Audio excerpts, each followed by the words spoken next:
এবার অপু বিশ্বাস ও বুবলির ঝামেলা দ্বন্দ্ব আরো তুখর রূপ ধারণ করলো। বর্তমানে বুবলির কিছু পোস্টের কারণে মিডিয়া পাড়ায় তুলকালাম ঝড় তুলছে। 2008 সালে সাকিব খান অসুস্থ হলে দৌড় দিয়ে সঙ্গে সঙ্গে অন্য জায়গায় সিনেমা সাইন করেছিলেন তিনি। আবার যে হিরোর সঙ্গে সিনেমা সাইন করে ওই হিরোর মৃত্যুর পরই তার জানাজা শেষ হতে না হতেই পরিচালকদের অন্য হিরো খুঁজতে বলায় এই মহিলাকে 5-6টা সিনেমা থেকে বাদ দেওয়া হয়েছিল। পরে স্বার্থের জন্য আবার সাকিব খানের সঙ্গে ভিড়েছিল, তার সব ইন্ডাস্ট্রির লোকেরা জানেন।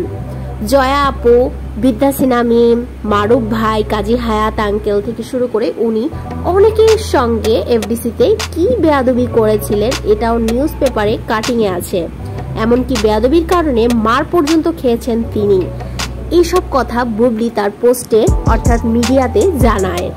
2017 সাল থেকে সাকিব খান এবং তার পরিবার নিয়ে কি অপমানজনক কথা উনি বলেছিলেন সব আছে ভিডিওতে। কোন নায়কের সঙ্গে হাতে নাতে আপত্তিকর অবস্থায় ধরেছে সেই কথাও বলেছে বুবলি।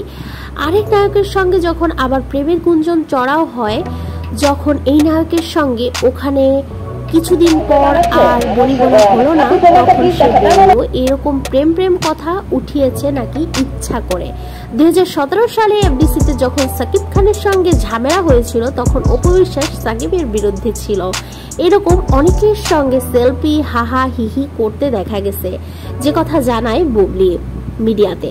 কয়েকদিন আগে উনি দেশের বাইরে গিয়ে কি খোলামেলা শুট করে এসেছে। কিছুদিন আগের মুক্তি পাওয়া সিনেমার গানেও দেখবেন কি অশ্লীল ড্রেস, অথচ তিনি অন্য নায়কদের বলেন তিনি নাকি কখনো অশ্লীল ড্রেস পরেনি, যেটা জানিয়েছে শবনম বুবলি।